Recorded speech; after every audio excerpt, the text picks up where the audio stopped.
Olá, sejam todos muito bem-vindos para mais um podcast voltado para conversar sobre empreendedorismo, gestão e negócios. Hoje estamos aqui com o meu sócio parceiríssimo, doutor Álvaro. Doutor não, né? Álvaro Belver.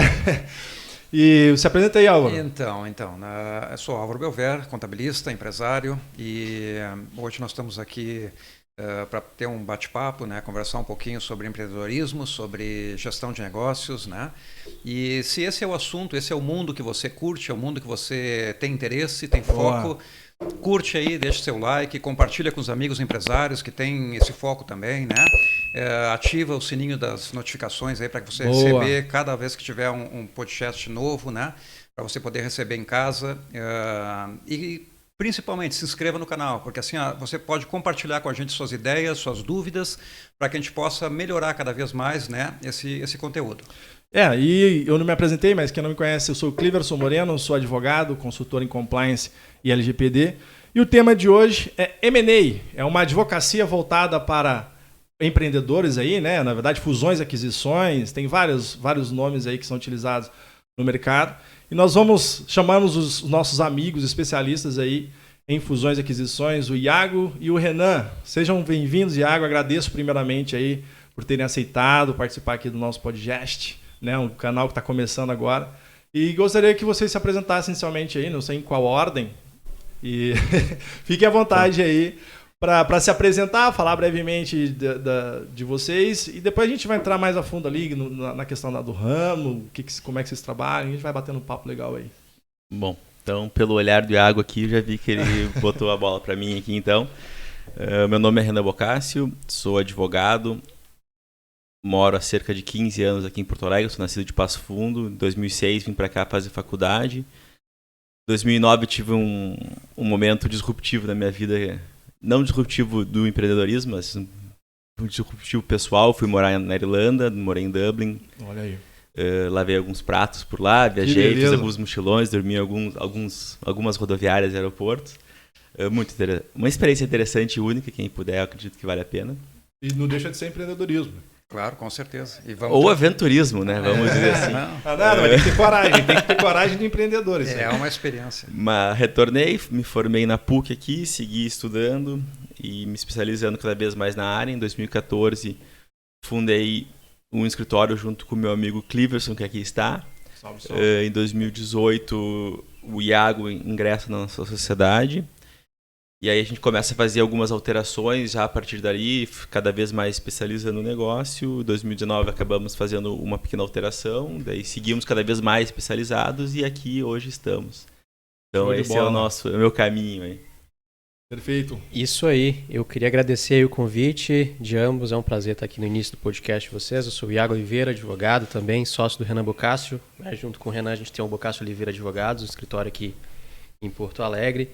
Eu não contou um pouco a história do escritório, mas minha história, eu advogo aqui em Porto Alegre há 7 anos. Comecei a advogar em início de 2016. Depois de uma trajetória também aí desde 2011 na área jurídica, né? Me formei na PUC do Paraná, lá em Londrina. Em 2015 para 2016 vim para Porto Alegre para advogar, então sempre tive essa intenção, principalmente no final da faculdade, de uma advocacia voltada para negócios, para incentivo ao empreendedorismo, né? Então entendi que seria importante estar num centro comercial que tivesse a oportunidade de trabalhar com esse tipo de matéria, né? Então vim para Porto Alegre em 2016 e desde lá também me especializei, fiz uma especialização em Direito Empresarial na PUC, agora estou concluindo o mestrado em Direito Empresarial na URGS. E acho que a gente vai contar um pouco do escritório aqui, do que a gente faz e por que a gente faz o que a gente faz, né? Mas basicamente é essa um pouco a história aí. Sim. Tu eres baiano, né? Exatamente. Aos 18 anos eu fui para Londrina, né? Nasci em Vitória da Conquista. Aos 18 para Londrina, fiz faculdade. E aos 22 vim para cá, para Porto Alegre, para iniciar a advogar. Comecei a advogar bem cedo. Sotaque, nada. Nada. Mas isso é bom de morar em vários lugares, né? Sim. A gente engana. Só trazendo informação adicional também, antes que a gente se esqueça, a gente vai falar disso também, mas ambos os colegas aí são o proprietário do primeiro podcast de fusões e aquisições. Exato. Aqui no Brasil, né? e também vamos falar sobre isso. Pessoal, na verdade é o seguinte, ó, aqui vai ser um bate-papo fluido, como vocês devem estar acostumados com todos os podcasts que tem aí hoje, né?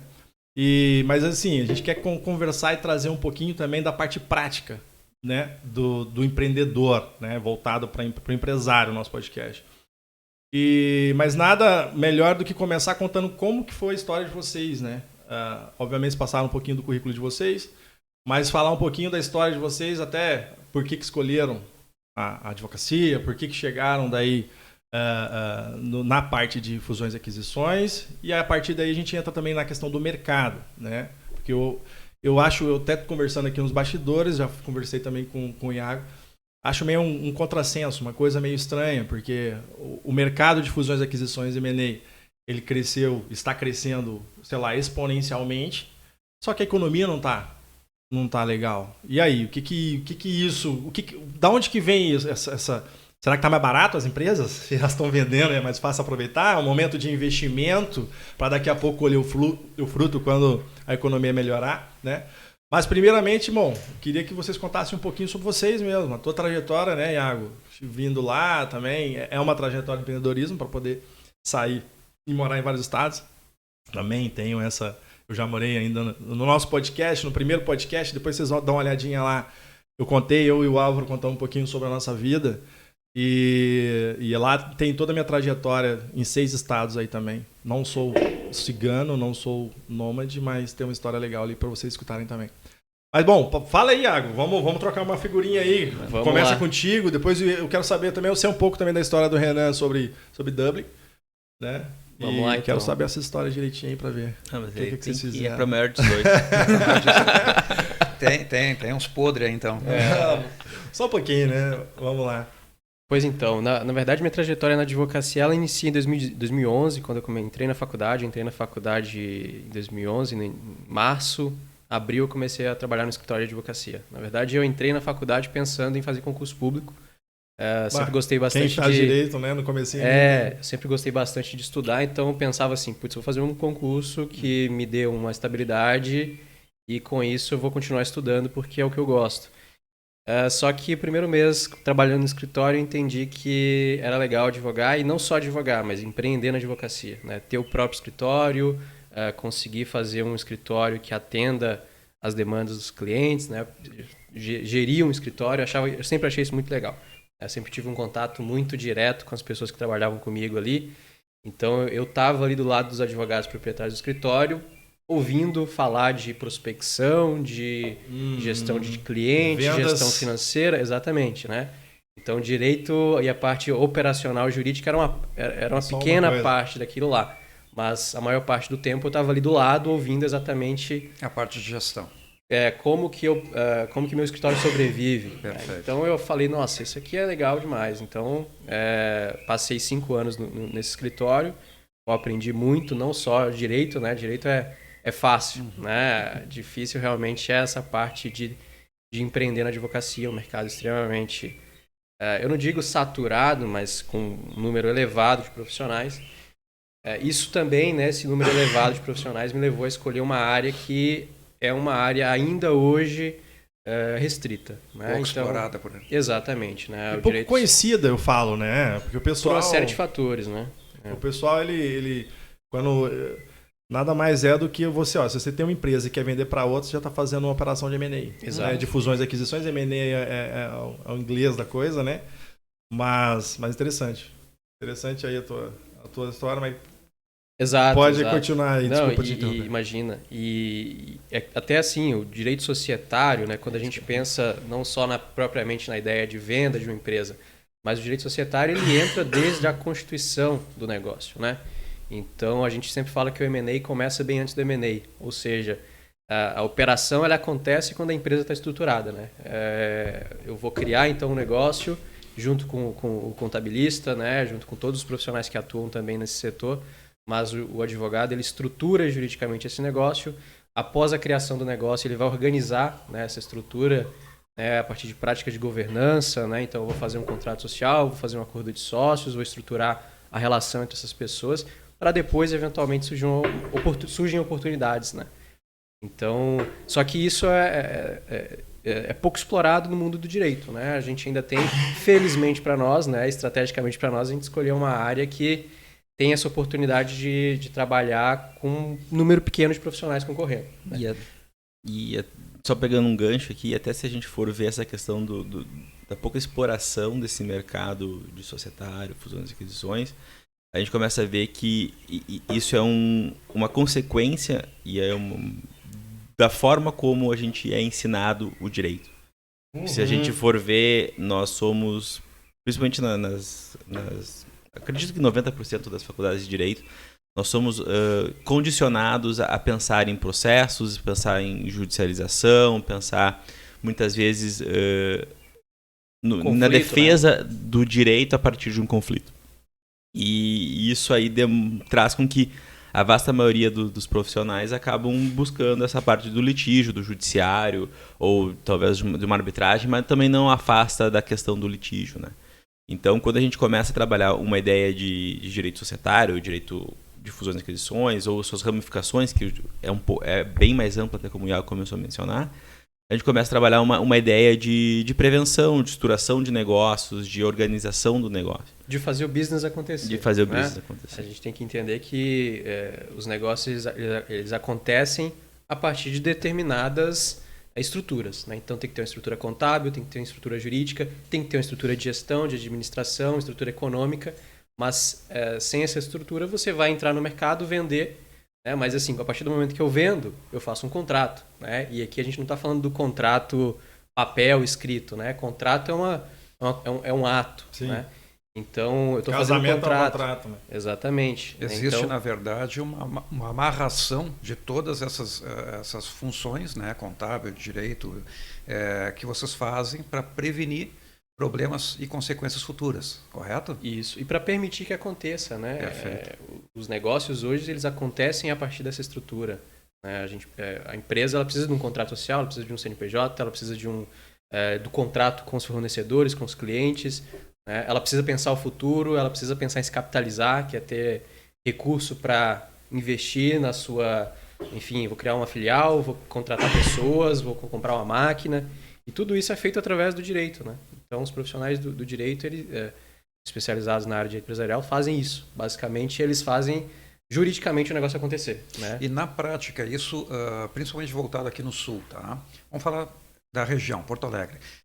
Isso ocorre com uma certa frequência, ou seja, eu quero vender a minha empresa, eu vou procurar um escritório sério no ramo, que vai me preparar para que eu vá para o mercado daqui a 2, 3 anos pronto para vender essa empresa, ou a coisa acontece meio que no sopetão, olha...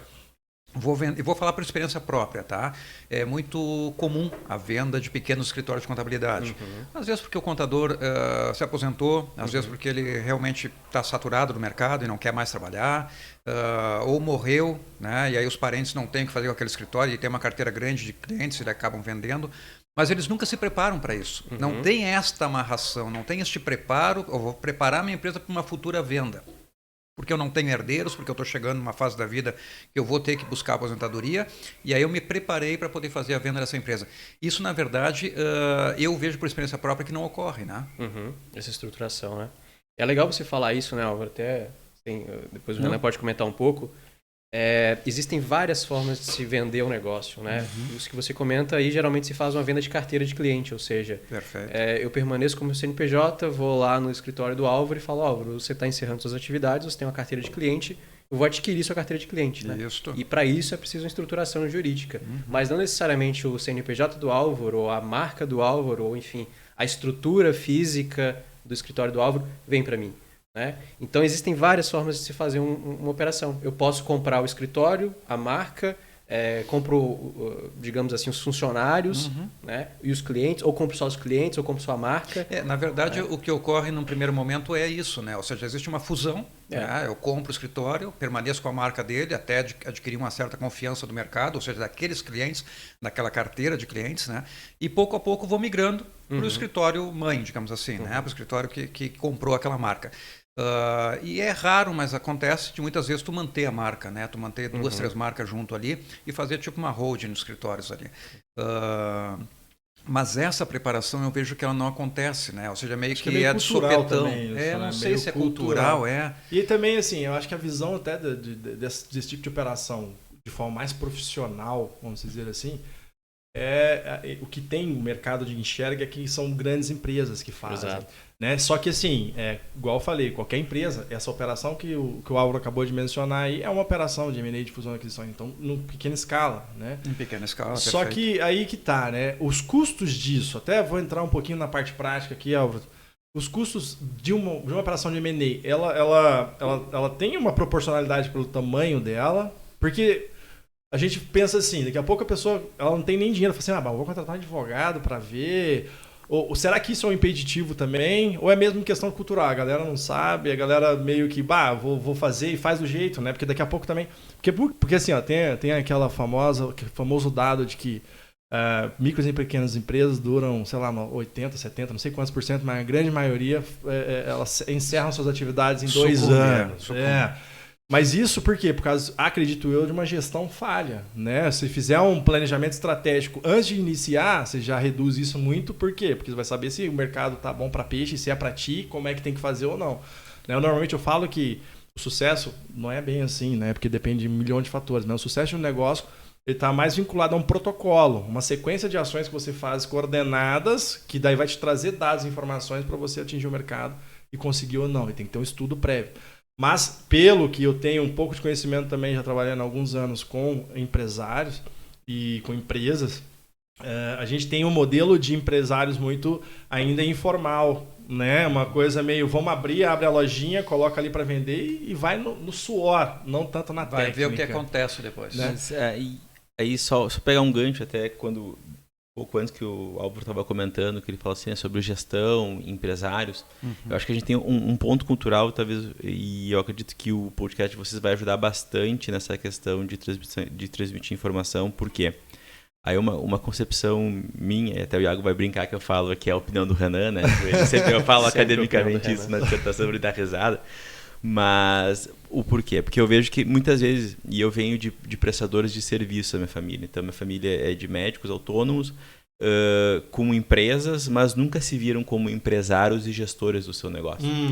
Entende? E ali, exemplo, né? Tu tem um exemplo. E ali o que acontece? Eu vejo que eles eram muito focados em executar, em fazer, mas nunca conseguiram verificar o quão grande se tornava aquele ativo que eles estavam construindo. E a partir daí que começa, eu acho que essas preocupações, que os empresários, eu vejo o empresário brasileiro principalmente, o mais antigo, os mais novos agora, eles acabam trabalhando uma gestão, uma compreensão maior disso. Mas os mais antigos, eles são muito sangue e suor, brigam para sobreviver, mas eles não conseguem se preocupar com o fluxo de caixa. Se tu chegar ali, até o Álvaro pode depois trazer mais detalhes sobre isso, mas, cara, talvez ele nem sabe o que é um fluxo de caixa. Ele não sabe qual que é a recorrência dele. Ele não sabe qual que é o custo padrão dele. E a partir daí que a gente começa os problemas, talvez as pessoas não conseguirem compreender o quão importante é um societário, o quão é bom tu se organizar para fazer uma venda de ativos. Por quê? Porque eles estão tão preocupados na execução que eles não conseguem compreender que aquela ação que eles fazem, ela é empresarial, ela é uma empresa, ela necessita de gestão. Entende? Eu tenho brigas em casa. Agora não mais, porque meu pai se aposentou, mas eu tive brigas em casa para demonstrar para ele que o que ele fazia tinha muito valor, que quando ele entregou de graça. Perfeito. E uma coisa, Renan, que eu compartilho contigo também é assim, essa briga que tu teve em casa, a gente tem no escritório hoje com os empresários, porque assim, eles não querem ser gestores. Eles querem trabalhar. Às vezes eles transferem para ti, né, Álvaro? Transfere a gestão para o escritório, para o advogado, entendeu? Se vira. A minha empresa tem que dar lucro. Sim, mas tu tem que gerir a tua empresa, meu velho. Não é só sangue e suor. E essa gestão eles não querem fazer. Esse é o problema. E aí que a gente começa essas questões de assimetria, eu vejo. Porque daí as pessoas um ponto que tu comentar é cultural, vai ser muito... Cara, o preço, ele está muito vinculado também à operação. Vou fazer uma operação também por exemplo, de 10 milhões, vai ter um custo. Vou fazer uma operação de 10 mil, vai ter um outro custo. Não, e tem um ponto. Uma empresa, por exemplo, até a questão que vocês dizendo, a gestão de uma empresa que fatura 10 milhões é um tipo de gestão. A gestão de uma empresa que fatura 10 mil vai ser outra, vai ter menos pessoas, vai ter menos organizações.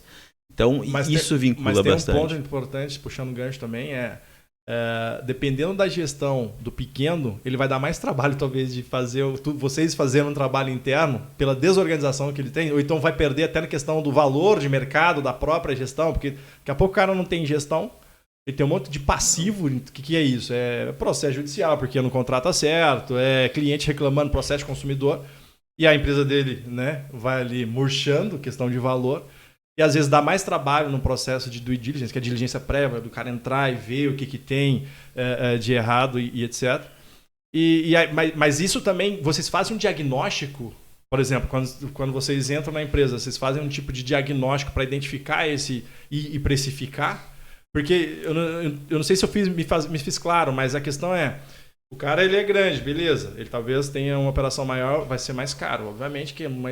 Mas também aquele pequeno que não tiver uma casa minimamente organizada vai dar um trabalho tanto quanto o grande. Mas por que está desorganizado? Ou não é bem assim? Vamos explicar a história então do início, né? Então imagina que eu tenho uma empresa e o que geralmente acontece no Rio Grande do Sul e fora do eixo Rio-São Paulo, a gente tem uma gama maior de pessoas vendendo do que comprando, né? Ou seja, os compradores vêm digamos assim, para fora desse eixo e encontram oportunidades interessantes de compra.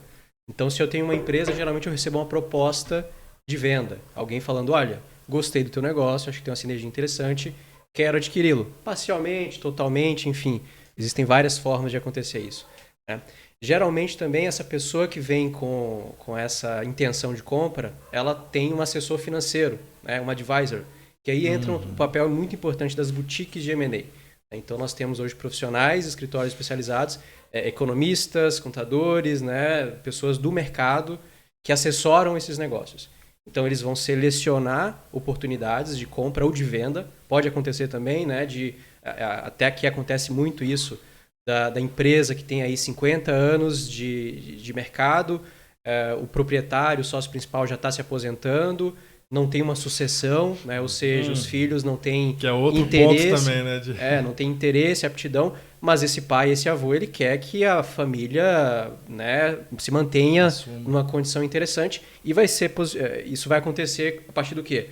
Ou da venda parcial, de uma venda total, né? Então esse empresário ele pode buscar uma boutique para realizar a venda, né? Então ele vai procurar um comprador para esse negócio, né? Que acontece bastante. Então, é legal falar que nesse início da história tem essas pessoas, né? Esses profissionais que são muito importantes. São as boutiques de M&A que assessoram. Mas isso para qualquer porte, Iago? Geralmente, na verdade, não, né? É o grande ponto, né? Mas a gente sempre indica, né, que busque. Porque é interessante falar que hoje a gente tem profissionais também que prestam esse serviço para pequenas e médias empresas. Né? Até porque eles vão preparar essa empresa, né, para literalmente uma boutique, ou seja, vão maquiar no bom sentido a empresa. Arrumar a noiva para o casamento. Arrumar a noiva para o casamento, exato. Porque senão tu chega para o pretendente, né, e diz, mas eu não sei se tu é bonita, se tu é loira, se tu é morena, se tu é... Ou seja, quanto é que tu fatura? Quanto é que é o ponto de equilíbrio? Qual é o teu público-alvo? Não sei. Eu quero vender meu negócio, mas eu não sei explicar meu negócio. E quem vai ajudar a descobrir essas informações é a boutique, né? Perfeito. E aí, independente se é médio, se é grande, né? O médio ele vai receber uma proposta de venda. Vamos lá. Quero comprar a sua empresa por 100 milhões de reais. Como esse médio vai saber que ele vale 100 e não 200? É a partir do apoio de alguém que vai concretamente ali realizar, por exemplo, a due diligence para identificar os potenciais riscos, realizar o valuation, que é a operação de avaliação do negócio. Então é muito importante. E aí é muito legal de falar isso, né? Não é o advogado que vai fazer a avaliação da empresa, não é o advogado que vai realizar, por exemplo, uma due diligence de gestão financeira, né? O advogado ele entra como um apoio a essas boutiques exatamente para estruturar juridicamente. Então, recebi uma proposta. Geralmente vem essa proposta com um modelo de contrato, né? Então, geralmente o comprador diz, olha, quero comprar seu negócio. Vamos lá? Vamos conversar? Vamos. Então, sentamos na mesa, né? Aí senta na mesa as pessoas ali interessadas, a boutique de M&A, o advogado, né? Seja duas boutiques, seja dois advogados ou um também, para assessorar toda a operação. E, primeiro ponto, a gente quer manter isso aqui confidencial? Talvez não seja interessante para o mercado saber que eu estou querendo vender meu negócio agora, né? Então, vai saber como que meu cliente, como que meus fornecedores vai receber a informação que eu estou vendendo meu negócio. Será que ele está falindo? Exatamente. Né? E então, tem um preconceito com isso, né? Então o que se faz também? Aí entra o NDA, né? O acordo de confidencialidade. A gente pode estruturar um acordo dizendo, olha, vamos conversar, né? Estamos começando um namoro, mas queremos manter esse namoro por enquanto sob sigilo. Sob sigilo, exatamente.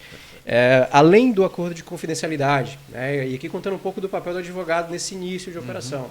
A gente tem um outro documento que chama Term Sheet, né? E aí a gente fala muito termo em inglês no M&A, até o próprio M&A, né? Que é Mergers and Acquisitions, porque vem tudo dos Estados Unidos, né? É o modelo de lá. É um modelo que funciona, né? E que a gente adapta, mas vem de lá, né? Então a gente assina um outro documento, outro contrato dizendo, olha, vamos começar uma conversa de venda e aqui a gente quer estabelecer os parâmetros mínimos. Então, assim, se a oferta ela é vinculante ou não, ou seja, se eu ofereço 100 milhões de reais, né, e eu constato que esse negócio não tem nenhum tipo de irregularidade, ou tudo que aquilo que a gente está dizendo ali naquele início está acontecendo de verdade, eu vou ter que comprar ou não, né? Se o vendedor ele pode apresentar esse negócio para outras pessoas ou não, porque eu como comprador posso, por exemplo, achar interessante que aquele negócio seja apresentado só para mim. Perfeito. Né? Ou também não, né? Pode ser que o vendedor ele tenha a oportunidade de apresentar para o Álvaro, para o Cleverson, para fulano de tal, e aí ele vai buscar o melhor preço, as melhores condições. Vai fazer um leilão. Né? Exatamente. Quem dá mais. Tudo isso tem que ser estruturado inicialmente, né? E para dar segurança, né? Imagina o comprador que está ali fazendo todo aquele trabalho, contratando gente, fazendo valuation. E é dinheiro na mesa. E aí o cara descobre depois que o vendedor está lá já conversando com outra pessoa. Enfim, né? Tudo isso impacta. Né? Então todos esses documentos são importantes no início. Né?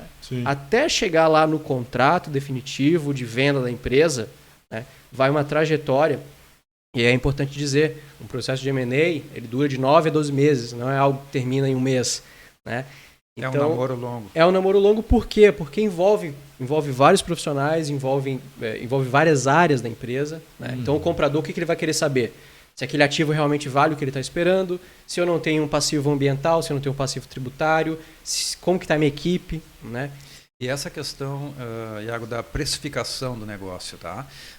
Eu vi no podcast de vocês, acho que o 10º, quando tu entrevista o Dr. Roberto, e ele comenta que, até foi tu que comentaste, que muitas vezes aqui o povo gaúcho aqui, pelo menos na nossa região, gosta de dar preço no mais baixo no negócio dos outros, né, e valoriza o seu, né? Tu até brinca com a questão do carro, né? O meu carro pode ser igual ao do Cleverson, mas o meu vale mais que o dele. Se eu for comprar o dele tem que ser um preço mais baixo. Exato. Essa precificação, como é que você chega no preço ideal? Qual é o papel aí do contador? Os fatores, né? Os fatores que determinam a carteira de clientes, claro, tirando a parte do passivo, né? Ali as dívidas, os problemas financeiros e tal, mas a parte do quanto vale o meu negócio.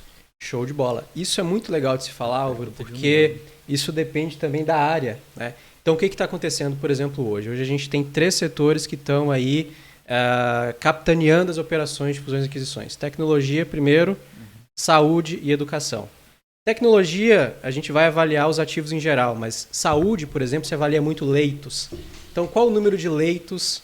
Né? Qual o número de, por exemplo, um hospital que tem não tem plano de SUS, saúde, enfim. Também uma questão, muitos hospitais verticais, de número de vidas no plano de Exato. saúde. São ativos que influenciam nessa precificação. Né? É algo que está acontecendo muito, por exemplo, hoje, o setor de telecom. Né? Então, a gente está vendo um número crescente aí de operações envolvendo provedores de internet. Grandes provedores do Brasil vêm aqui no Rio Grande do Sul, ou na região centro-oeste, e adquirem provedores de internet. Eles pagam um valor por cada usuário.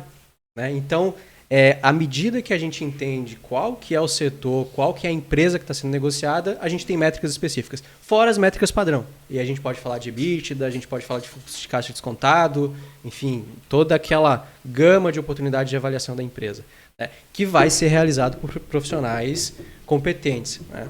Agora, é interessante dizer que valor é diferente de preço. Né?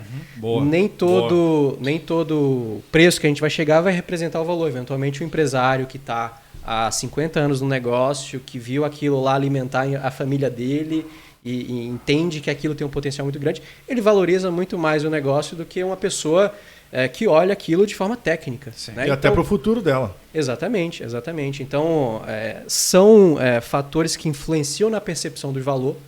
Né? E aí entra o papel dos assessores, seja os assessores jurídicos e assessores financeiros. A gente vai calibrar essas expectativas. Né?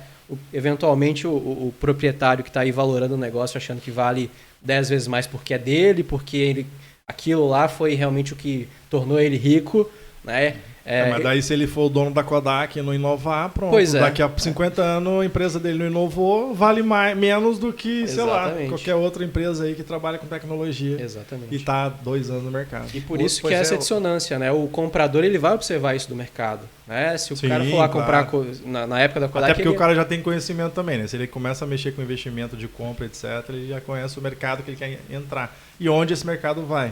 Aí vem a parte da gestão. Então o cara estuda antes... né, para poder aplicar esse conhecimento. E essa parte da tecnologia é incrível porque assim nós temos empresas aí com 2, 3 anos que, poxa, já estão na casa dos milhões rápido, né? Empresas que nós temos hoje no mercado que estão há 50 anos não alcançaram o ganho que essas empresas, né, muitas vezes startups e tal, conseguiram um curto espaço de tempo. Eu queria pegar um gancho também que o Iago falou, da parte de empresas, grandes empresas que vêm de fora e acabam comprando, né, empresas aqui de dentro, principalmente a parte de tecnologia e tal, e internet e tudo mais. Se eu não me engano, o episódio 11º de vocês com o Dr. Alexandre, não sei se é... Não é Alexandre. O 11º foi Alexandre Pierantoni. Foi, isso, o Dr. Alexandre. Ele comenta por uma coisa até que é pública, né, de uma empresa que comprou a outra, que é uma empresa italiana, que comprou uma grande empresa aqui de embalagens, né? E nós temos conhecimento de outras empresas. Nós temos um empreendedor português que comprou grande parte ali na região, se eu não me engano, do Mato Grosso, que era uma fábrica de compensados. Todas as pequenas fábricas de compensado ele abocanhou, comprou tudo. Né? E o cara é um investidor, ele não entende nada de compensado, simplesmente investiu aqui no Brasil. E está tendo esse grande pool de fora, né, de empresas vindo aqui e abocanhando pequenas empresas ou um grupo de empresas e investindo no Brasil. Esse investimento, vocês acreditam que é uma constante, ou seja, que isso deva continuar aqui no Brasil, até pelo Brasil representar grande parte da América Latina? Eu queria até complementar. Eu acho que até tem um ponto interessante do Fusões e Aquisições que ele vai complementar essa questão, é que existem incentivos que levam as pessoas a tomar determinados pontos. E eu acho que daí é um ponto, por exemplo, que tu menciona ali, o cara não é do compensado, mas ele começou a investir. O interesse dele é abrir um novo mercado, a fazer um investimento talvez para conseguir ganhar um retorno financeiro apenas depois. Então, o processo de fusão, o processo de compra, né, de aquisição, ele acaba sendo motivado por várias questões. Por exemplo, muitas vezes o empresário lá, vamos dizer, o Belvera, ele é computador, mas ele está começando a verificar que telecom está começando a crescer. Ele tem um caixa, ele vai investir lá, mas talvez ele não vai querer mudar o time de lá, ele vai querer colocar dinheiro lá, fazer parte daquele negócio, manter o time para ele começar a aumentar a gama de atividades que ele tem e lucrar com isso e talvez vender futuramente. Perfeito. Então existem incentivos que levam as pessoas a tomar essas decisões, a adquirir empresas, a ganhar sócios ou não. Por exemplo, um case que eu acho que é muito interessante, por exemplo, a Notre Dame aqui. Não, na verdade o CCGC, que é público, então a gente sabe, o Centro Clínico Gaúcho, ele foi adquirido, ele era uma empresa familiar, continua grande parte, mas eles foram adquiridos pelo Quineia e agora a Notre Dame, que está expandindo o Brasil e não estava no Rio Grande do Sul, começa a comprar. Começa a comprar porque para ganhar mercado. Entende? Dentro da tese deles de amplificar o número de vidas, né? Porque eles são um plano de saúde e hospitais. E uma competição com a Unimed também. E uma competição, porque aqui no Sul, se a gente for ver, o plano que mais ganha é a Unimed. Então, a gente começa a verificar que existem incentivos que levam as pessoas a tomar essa decisão. Por exemplo, muitas vezes é abrir um novo negócio. Até esses tempos atrás, estava conversando com uma pessoa e ela comenta assim, a gente queria ter um banco. Aí ela começou a fazer todo um processo dentro do Banco Central para ter esse negócio, mas não vamos abrir o banco agora, mas a ideia é ter. Aí depois que ela conversou comigo, eu falei assim, por que vocês não compraram um banco pequeno? Talvez é muito mais fácil zero, né? do que começar a zero. Porque às vezes tu vai ter todo um processo burocrático e vai para cima, vai para baixo, exigência, isso, aquilo. E uma demora, é mais fácil comprar um banco. Exato. Então, o processo de aquisição, muitas vezes, ele é feito para te auxiliar e acelerar essa questão. Então, existem alguns motivadores que levam as pessoas a tomar essas determinadas decisões. Sabe? E a questão do que o Álvaro trouxe aí também, puxando o gancho, do mercado, né? Vai aumentar? Vocês acreditam que isso aí e até o que a gente trouxe lá no começo? Por que aconteceu o boom? Primeiro, se puderem trazer um pouco o histórico. Antes foi um caso em 2016, agora foi 5. Teve uma história assim que é absurdamente inexplicável na minha visão, diante da economia, pandemia, e o processo de fusão e aquisição aumenta, né? Na verdade, quem tem dinheiro tem, né? Tem isso também, né? Para investir. Isso é legal, né? E até quem é do jurídico que está nos ouvindo aí, é importante a gente entender que quem advoga na área empresarial, ele experimenta ciclos, né? Então, há poucos anos, a gente viu um ciclo muito grande de empresas em recuperação judicial. Né? Era um momento né, que estava requerendo essas opções de recuperação judicial. O que acontece? A advocacia empresarial vai lá e se volta para a recuperação judicial. Né? Ao mesmo tempo, hoje, a gente estava vivendo um momento muito, muito bom, talvez o melhor momento em operações de investimento, de fusões e aquisições. Agora, o que explica esse momento? Né? Principalmente falando aí a gente viveu uma pandemia, a gente está vivendo uma crise econômica e tudo mais. Um ponto importante, né? As empresas elas estão capitalizadas. Isso quer dizer o quê? O dinheiro ele não some, né? Depois com a pandemia, né? O que acontece muito em termos de investimento e até em operações de M&A são fundos de investimento que compram ou investem em empresas, né? O que é um fundo de investimento? Por exemplo, quando eu tenho uma previdência privada, essa previdência ela vai alocar recursos dos beneficiários dela em opções de investimento. Né? Então, essa previdência geralmente faz um investimento no fundo de investimento. O que o fundo de investimento faz com esse dinheiro? Ele vai adquirir negócios, vai investir em negócios para que aqueles dividendos, né, o lucro ali daquelas empresas, se reverta para o fundo vai distribuir. Então, assim, é um movimento em cadeia. A economia é um movimento em cadeia. O que aconteceu é que esses fundos eles estavam capitalizados. Né? Então, o dinheiro estava lá para isso. Né? Logicamente, ali quando estourou em março de 2020 a pandemia, as pessoas seguraram para tentar entender o que ia acontecer. Passado ali 2, 3 meses, as pessoas entenderam. Bom, tá feio, é um negócio que a gente nunca vivenciou, mas o mundo não acabou. Né? As pessoas, na verdade, precisaram se adaptar. Então, esse dinheiro ele foi aportado em situações ou empresas estratégicas. Né? Então, o dinheiro sai, as empresas vão para a compra. Né? E quais as compras que elas realizaram? Tecnologia. E por que tecnologia? Né? Porque a situação de pandemia nos trouxe para muitos negócios a necessidade de digitalização. Então, era o cara que tinha uma loja, que tinha uma empresa de alimentos. Que eu preciso ir para e-commerce, eu preciso ter uma rede de vendas, eu preciso ter um canal de vendas, eu preciso ter um sistema. Né? Então, tecnologia foi muito importante, já era importante e se tornou ainda mais relevante pós-pandemia. Né? Saúde. A gente viu um crescimento muito grande da necessidade de saúde como um todo, né? O próprio hospital, as próprias farmacêuticas, né, crescendo. Então, o dinheiro que estava ali parado, ele precisava ir para algum lugar. Então, foram para esses lugares que precisava, que o mercado precisava. Na verdade, assim, se não tivesse a pandemia, ia acontecer da mesma forma, mas mais rápido. Ou e talvez mais forte, ou um investimento um pouco maior. Exatamente. Entendi. Né? Então, até assim, em termos de números, né? A gente está vivenciando algumas coisas muito legais. Assim. Então, número de operações de M&A, por exemplo, no Brasil, 2021. 2020 já foi o maior número da história, 2021 já superou 2020. E já tinha superado em setembro, né? Então, assim, na metade do ano de 2020 a gente já superou 2021 a gente superou 2020. A gente está batendo hoje operações oficiais de M&A. Eu gosto de falar sobre esse número porque, assim, são 1.800 operações registradas de fusões e aquisições. Isso em quanto tempo? Um ano, desde janeiro. Né? Então, e quando a gente fala desse número, logicamente a gente está falando das operações mais relevantes, aquelas operações que chegam até as grandes boutiques, que chegam nos escritórios. Imagina os pequenos. A gente não está falando das pequenas operações, né? Mas a gente tem a tendência de fechar o ano com mais de 2.000 operações de fusões e aquisições. Ao mesmo tempo, a gente está vivendo um momento de grande investimento de risco. Né? O que significa isso? A gente tem algumas modalidades de investimento. A gente sempre teve o private equity, que é os fundos de investimento, eles pegam recursos e direcionam para as empresas. O que é o private equity? A gente pega, são fundos que investem em empresas mais tradicionais, mas ao mesmo tempo valores maiores. Então imagina que, né, o Cleverson tem uma indústria, o fundo de investimento acha legal a indústria do Cleverson, acha que tem um potencial muito grande de crescimento.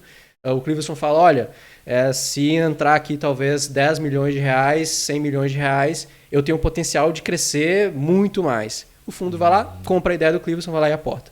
Só que uma indústria é um negócio tradicional. Né? Então, assim, qual que é o risco de uma indústria? Uma indústria de calçado, uma indústria de máquina?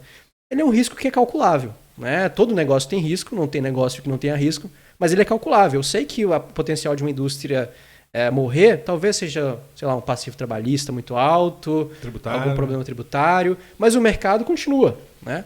Agora, o que tem acontecido no mercado?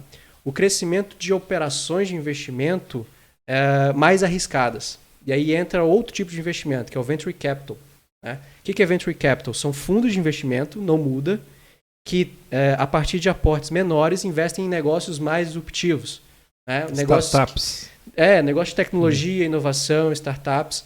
Então, diante desse momento que a gente está vivendo, os fundos olharam e falaram, olha, legal, vamos continuar investindo em empresas tradicionais, mas eu acho que é interessante a gente começar a observar negócios que agora parece que não tem nada, ou que a gente não sabe muito bem o que vai acontecer, mas há uma tendência muito grande de crescimento e, logicamente, quando a gente está falando de crescimento de tecnologia e inovação, é assim, se a empresa tradicional tem o potencial de crescer 10, o negócio de tecnologia e inovação tem o potencial de crescer 100.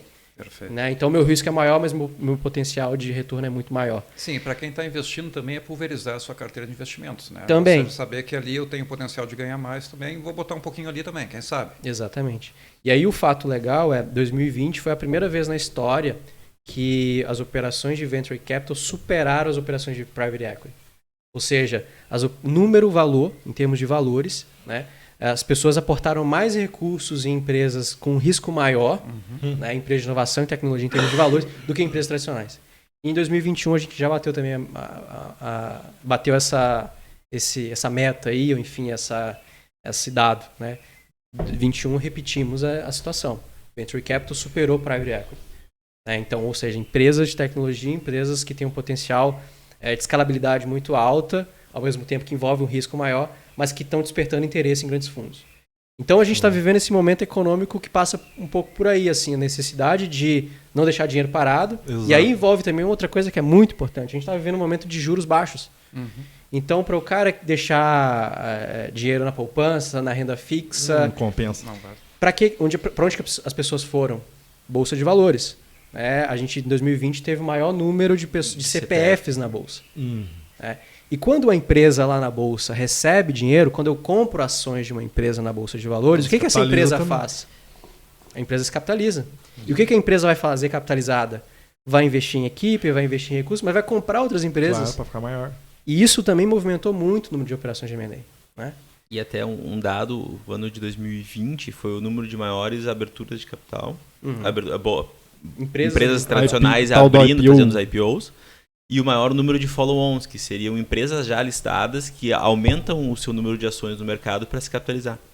E isso tudo, até complementando a questão do que o Iago comenta, se torna cíclico. Por quê? Porque elas foram ao mercado, pegaram dinheiro, porque aumentou o número de CPFs, então aumentou o dinheiro correndo na Bolsa de Valores, e a partir daí elas começaram a fazer investimentos. Né?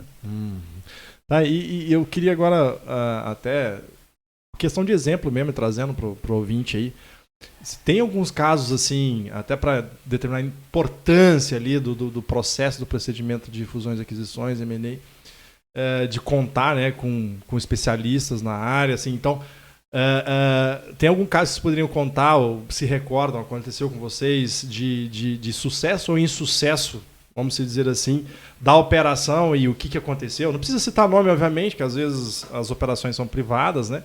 Mas só para a gente ter uma noção assim, da importância, talvez, de contar com apoio especializado para que o processo ocorra bem feito. Sim. Ou não, né? Não sei se vocês têm algum exemplo. Não, até é legal falar o caso do Abílio Diniz, né? Quando ele fez a venda da... público. Exatamente. O Abílio Diniz é o grande empresário, dono Sim. do Pão de Açúcar, enfim, ele fez uma grande operação societária né, de venda para empresários estrangeiros. Ele teve um conflito societário, né? Então, por falta de alguns ajustes contratuais, né?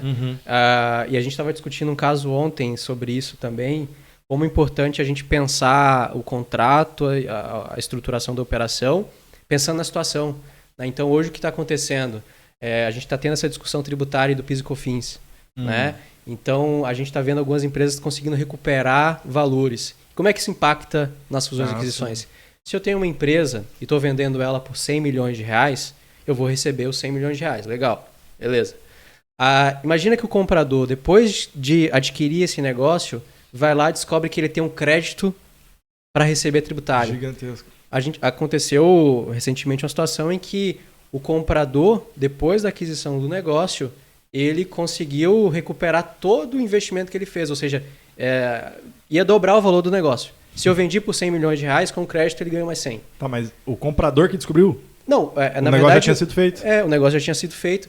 E aí o que acontece? Se o vendedor não estabelece uma cláusula dizendo que, olha, estou vendendo por 100 milhões de reais, mas se, sei lá, nos próximos 5 anos houver alguma mudança que represente uma valorização da empresa, em decorrência do tempo que eu estava, né, esse valor vai ter que ser ajustado, você vai ter que me pagar mais, ele perde dinheiro, né? Ou seja, dinheiro deixado na mesa, né? Então é muito importante também. No caso do Abílio ali, tu se recorda o que aconteceu no conflito societário? Na verdade, o que acontece? Quando você faz uma venda de um negócio, principalmente parcial, você está colocando uma nova pessoa para ser dona do seu negócio. Né? Então, não é necessariamente uma venda total. Eu vou ter um novo sócio. Se eu não ajusto de forma adequada como que as decisões desse negócio vão ser tomadas, né? Quem que vai gerir, quem que vai decidir, quais são as pautas delicadas, quais que são os temas que eu preciso de um quórum maior de votação, né? Quem pode vender o quê, a tendência dá problema. Né? Então, o que aconteceu ali foi exatamente ficar engessado, né? Exatamente. E aí, quando acontece um conflito interno, ou você expulsa seu sócio ou você vende sua participação. Né? Então, é muito importante essa estruturação prévia, antecipar cenários de conflito. Né?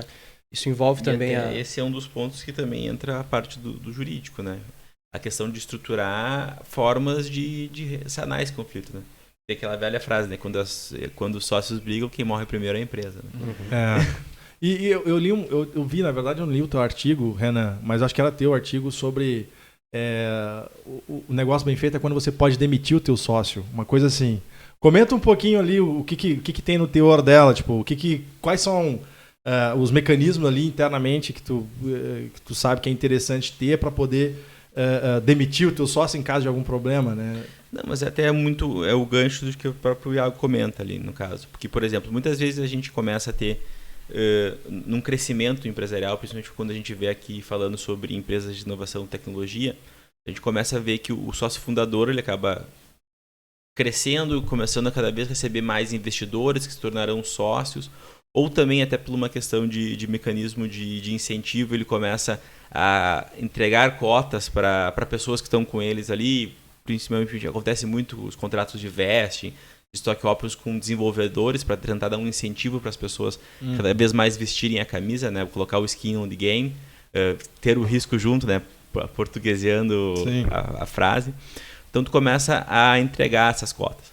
E quando a gente entrega umas cotas, muitas vezes as pessoas não conseguem compreender que tu também está entregando diversos direitos para ele. Claro, é teu sócio, ele tem opinião ali no negócio. E dentre eles, muitas vezes, não é simplesmente dizer, cara, acabou o jogo, eu não quero mais seu serviço, você vai embora. Porque ele é sócio. Então, tu não vai conseguir expulsá-lo da empresa. Então, a partir daí, mas aí que entra a questão societária, não só na questão do M&A, mas tu consegue, a partir de instrumentos jurídicos, e muitas vezes no acordo de sócios ou acordo de acionistas, dependendo do tipo da empresa, mas tu consegue criar gatilhos para quê? Para que o fundador, que em tese ele é o mentor do negócio, ele é o mentor da ideia, e ele que muitas vezes os investidores compram para ele prosseguir, ele consegue criar mecanismos de fazer, cara, beleza, a gente correu até aqui juntos, não está mais dando certo, mas eu tenho o poder de te comprar. E daí seria por isso que até eu brinco lá para os trabalhistas não me baterem que ninguém demite sócio, na verdade. Né? Sim, sim, faz uma expulsão, uma aquisição das cotas. Então, tu começa a criar esses mecanismos. Por exemplo, olha, não está dando certo. A gente já criou uma forma de precificar... Na verdade, são cláusulas internas no contrato, no momento, por exemplo, que entra um novo sócio, seja de uma operação de M&A ou de, sei lá, investimento. Porque hoje se contrata pessoas através também de equity, né? Acontece, eu tenho uma startup também que o meu sócio lá ele não recebeu nada. Na verdade, eu dei uma participação para ele e está fazendo a parte de TI lá para mim. Mas, na verdade, então é um contrato, são cláusulas no contrato que você prevê ali uma forma de você exercer o seu direito caso a coisa não tome um rumo ou o affectus societatis. Nossa Senhora. Mas, assim, quando a ideia já não bate mais ou quando entra em conflito, né? O sócio entra em conflito. Daí, tá aqui já tem um mecanismo. E como é que existe E até fazendo um ponto, que muitas vezes, por exemplo, até por desconhecimento, esses tempos eu fiz uma reunião com... A empresa ela vendia bancos de dados, DRS. E aí a gente começou a conversar, trocamos uma ideia e ele começa a falar assim, porque eu não gosto do meu sócio, mas não tem como sair, mas como ele não me incomoda, eu vou deixar ele lá. Só que se a empresa começa a crescer, o cara tem 20%, hoje para tu tirar ele, vamos dizer assim, se a tua empresa fatura 1 milhão ali, vamos dizer que tu tenha um valuation ali numa conta de padeiro de 5 vezes, um valuation de 5. Aí para tu tirar 20%, 5, 20, Álvaro não salva, dá 100 mil. 100 mil para tu expulsar o cara. Aí se a tua empresa está valendo 10 milhões, para tu expulsar o cara já são 1 milhão. Sim. Então tu está dando uma bonificação para um sócio que não tá cooperando. Não está rendendo. Então tu manter isso porque ele não te incomoda e porque não está previsto pode ser um grande problema no futuro. Porque também daqui a pouco ele pode começar a te boicotar. Dependendo do quanto ele tem de porcentagem, tu começa a ficar engessado na tua operação.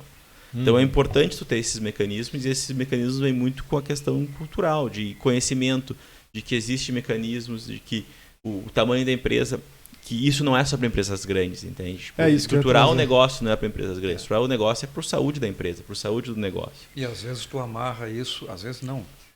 Muitas vezes tu faz isso de forma prática que possa dar sobrevivência para a empresa e para o sócio que está comprando. Na situação assim, vale 1 milhão, a tua saída vale, mas eu não tenho 1 milhão em caixa. Não, mas assim, a tua saída eu posso pagar em 24, 36, sei lá, 5 anos. O problema é quando não está previsto em contrato. Isso aí. É quando não está previsto que se torna um problema, né? Isso aí, que daí é 60 dias de desembolso. Né? Pois isso é legal? Entendi. O que vocês podem trazer, assim, até porque, assim, a ideia do podcast, óbvio, que a gente vai tratar temas que tratem, né, que abrangem a maioria das empresas, inclusive as grandes. Mas a gente tem que ter a ciência de que 95%, sei lá, se não for mais, das empresas são micro e pequenas empresas. E daí, dentro desse universo, desses ouvintes, que eu acredito que sejam a maioria dentro do nosso podcast, o que vocês sugerem, assim, minimamente, num processo? Eu quero vender minha empresa.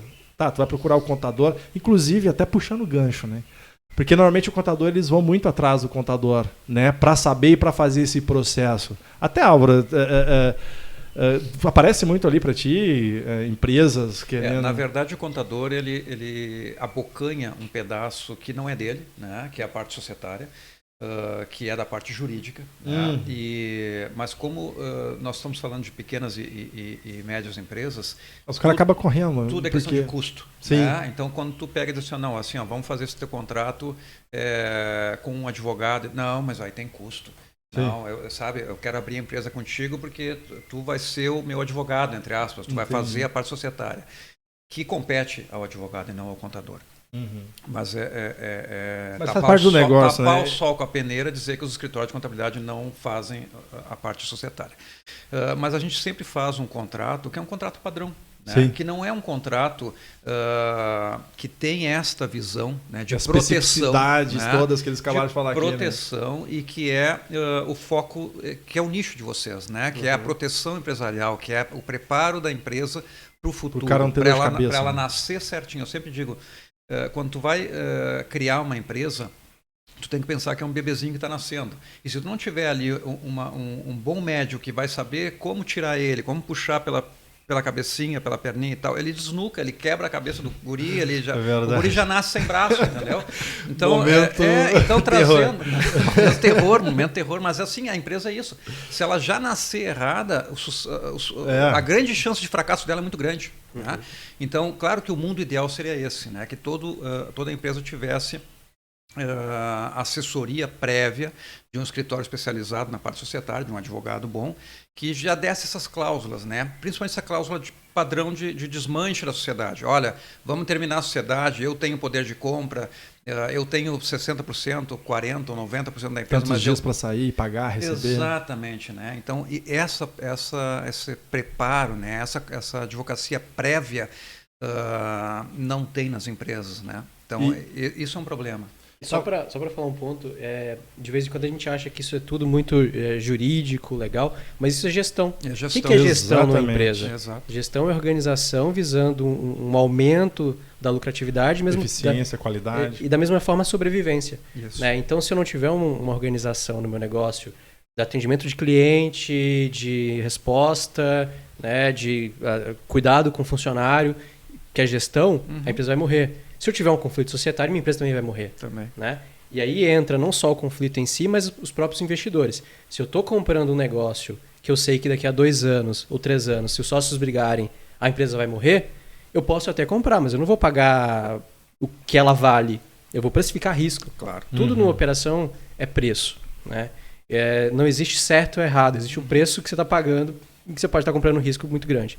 Então, isso é instrumento de gestão. Sim, né? sim. Então, mas assim, concluindo até a pergunta, que eu acabei vendo outra, eu já passei para o Álvaro. Mas o que vocês acreditam assim, que um caminho assim, que o empresário pequeno e o médio, o micro e pequeno pode percorrer aí para ter uma segurança mínima, né? Obviamente, o Álvaro já falou, contratar um bom advogado societário, né? Para poder, pelo menos, colocar essas cláusulas mínimas, por mais que não faça um processo de diligência prévia, etc.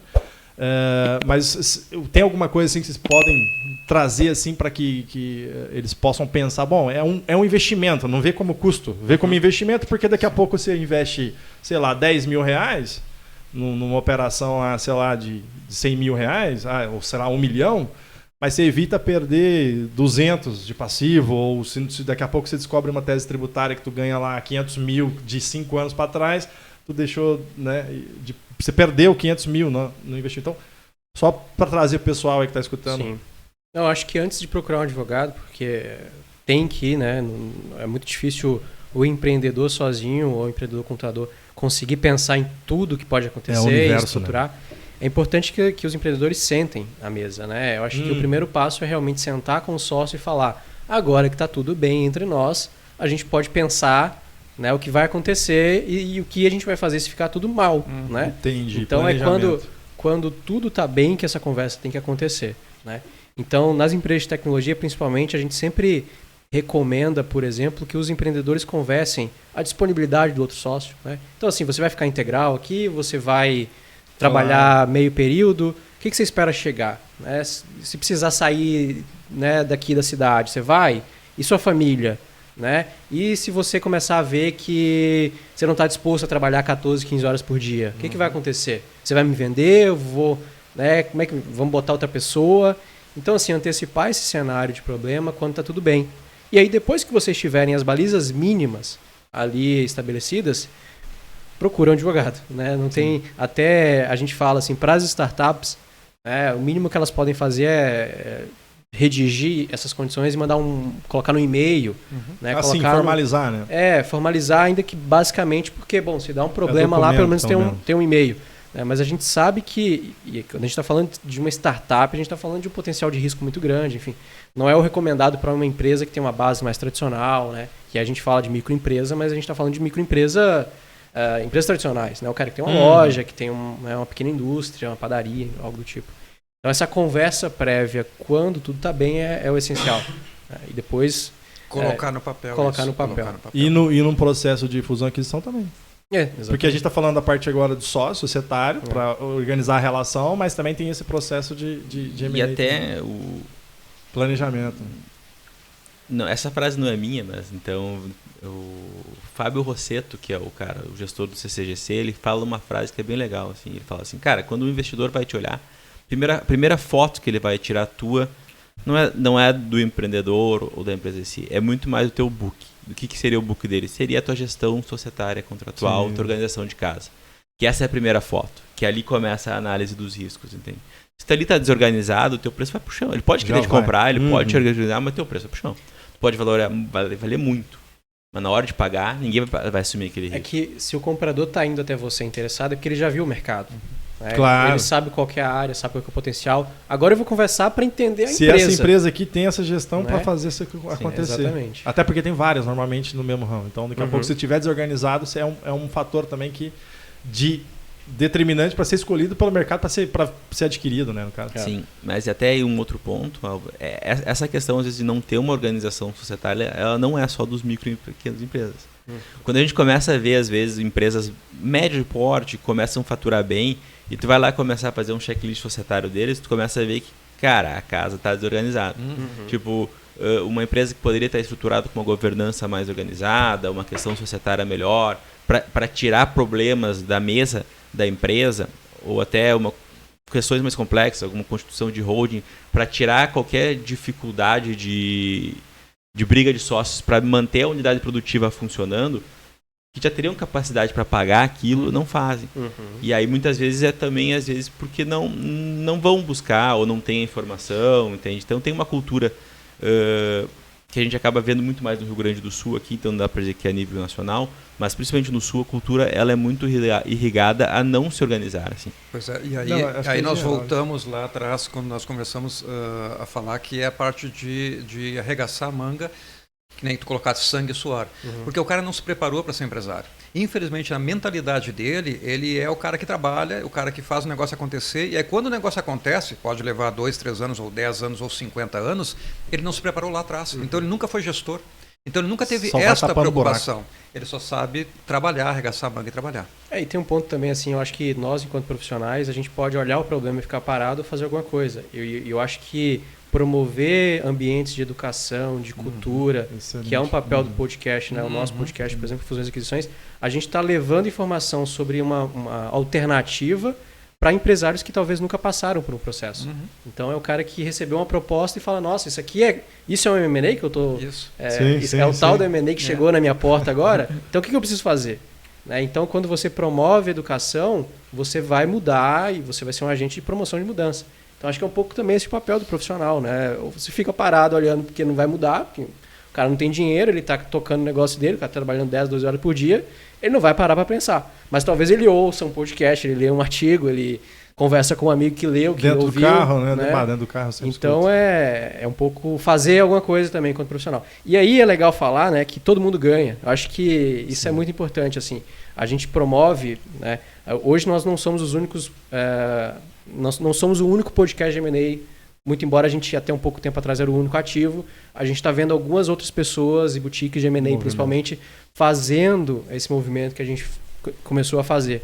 E é muito legal, muito importante, porque eu ganho também com essa pessoa fazendo. Sim, é um mercado conhecendo o que tu faz, Exatamente. Gerando relevância. Quando o cliente senta na mesa do meu escritório e ele sabe o que é um contrato, o que é um acordo de sócios, o que é uma cláusula, é muito mais fácil para mim enquanto profissional e também é mais fácil para ele, porque eu vou conseguir explicar para ele mais facilmente, né, o que eu estou pensando, qual que é o risco que eu estou vendo, qual que é a alternativa. Então, assim, todo mundo ganha. Né? Acho que Tu não tem que começar lá atrás com o beabá, explicando coisas básicas que ele já deveria estar sabendo antes de sentar na tua mesa. Fazer o trabalho de convencimento, que talvez é o mais importante, né? Por que eu vou colocar isso no acordo de sócios? Pô, não vai brigar.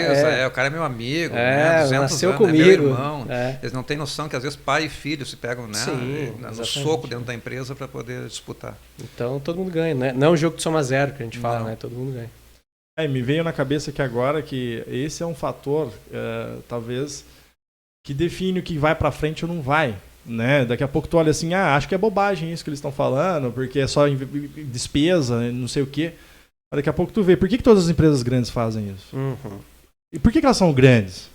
Será que não tem o envolvimento dessa gestão de ter esse preventivo e de entender que isso é um investimento e que é importante, né, no processo para que o cara consiga até ampliar o seu valor de mercado, ganhar uma concorrência numa aquisição, né?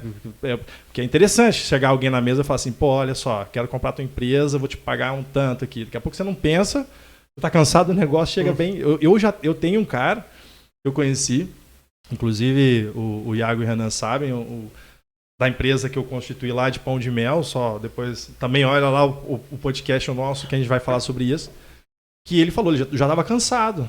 E chegou uma grande empresa que chegou lá para ele e falou, olha, queremos te comprar. Estava incomodando. E ainda bem que chegou e ele fez a proposta, né? Na hora que ele porque vendeu, muitas empresas acabam fechando e quebrando porque não se prepararam para isso, né? Ou não se deram conta que tinham um ativo valioso ali na mão, né? E que não antes de eu fechar, pô, vou vender isso, né? Ou antes perde de eu quebrar, oportunidade, né? Exato, perde a oportunidade de vender quando um cara está ali. Então, na verdade, você precisa estar sempre pronto.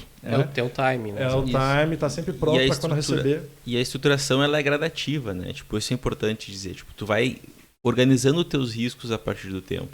Então, tu não vai fazer... O instrumento que tu inicia não vai ser o último instrumento que tu vai ter. Não então, tu vai aperfeiçoando aquele ciclo. Tu vai melhorando. PDCA tu vai ali fazendo, do compliance, tu vai melhoria contínua. Então é importante isso que muitas vezes as pessoas pensam, vai virar um contrato gigantesco, um monte de... Não, cara, porque às vezes não tem aquele risco, então ele não precisa estar ali. Exato. Então tu vai organizando, mas é importante, parafraseando uma frase do Iago aqui, o importante é tu delimitar como vai sair dos problemas, né? Tipo, como tu vai reduzir aquele problema futuro. Exatamente. Bom, pessoal, vamos encaminhando para o final. Eu queria até, mais uma vez, agradecer. Não sei se tem alguma consideração final aí, Iago, Renan, falar sobre a questão do mercado, sobre até a parte mesmo preventiva. Até façam um merchan de vocês aí, e inclusive trazendo aqui mais uma vez a questão do podcast Fusões e Aquisições BR. Quem tiver nessa fase, quem quiser entender e aprender um pouco mais como funciona esse universo, tá aí, @Fusões e Aquisições BR. Por enquanto, apenas em áudio, mas quem sabe um dia aí o time aí não faz um podcast em vídeo aí, né? Importante. Claro.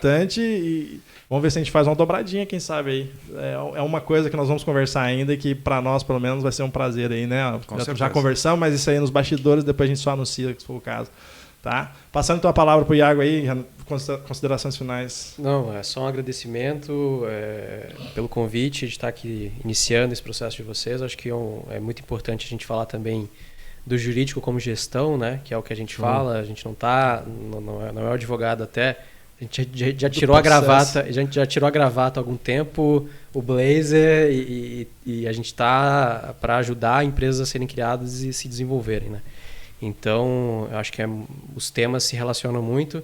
Mas vai um agradecimento pelo convite, ficamos aí à disposição Show de bola. Como o Cleverson falou, é um convite para nos acompanharem nas redes sociais, aí, porque a gente sempre está tentando também promover esses ambientes de educação e cultura. Tem a Fusões e Aquisições BR, mas tem o Bocassi Oliveira também, que é onde vocês publicam ali. Exatamente. E fazem a publicidade. Não, só agradecer o convite de vocês. Eu acredito que essa temática de educar a plateia, educar os nossos consumidores é importante, porque assim o mercado ganha. E eu acho que cada vez mais é a partir desses movimentos que a gente consegue demonstrar que realmente existe como o direito ajudar realmente as pessoas a crescerem, a contabilidade também, e quem nos contrata, né? Tipo, tanto advogados como contadores, mostrar para eles que isso não é só um cumprimento um cumprimento de normas legais que eles precisam, né? E sim que a gente consegue ser parceiros deles do negócio e fazer com que eles cresçam. Junto, né? Junto, não só sugando, mas trazendo resultado positivo, né? Isso não é custo, isso é investimento, né? A pessoa não tem essa ideia do investimento no negócio, né? Eu passo a palavra para ti, depois eu finalizo ali. Então, pessoal, só agradecer mais uma vez aos convidados, né, que puderam dar essa cancha para nós, e pedir para o pessoal que siga a gente nas redes sociais ali, né? Boa. Curta, dê o joinha, faça aquele merchan sempre, né? Se inscreva no canal e comente ali, se gostaram, não gostaram, façam as críticas positivas, negativas, para que a gente possa estar melhorando a cada dia que passa, né? Exatamente. Esse é o nosso primeiro, um dos primeiros. Mas a ideia é que muitos venham e cada vez melhores, né? Então, só agradecer mais uma vez e vamos lá. É isso aí, pessoal. Obrigado, então, pela audiência. Siga aí o nosso canal, é @podgest, só o Instagram ali que a gente está ajustando ainda, porque o Instagram acho que é o maior, né? Então, por enquanto tá @podgest oficial. E siga aí, se inscreva e dê tua opinião, fale o que vocês querem saber de tema também, para que a gente possa trazer aqui convidados interessantes para tratar esses temas e trazer de forma mais prática possível o que ocorre no dia a dia, na vida real do mundo empresarial. Tentando colaborar aí com a gestão e com o seu negócio. Tá bom? Obrigado, pessoal. Valeu! Feito. Feito. Feito.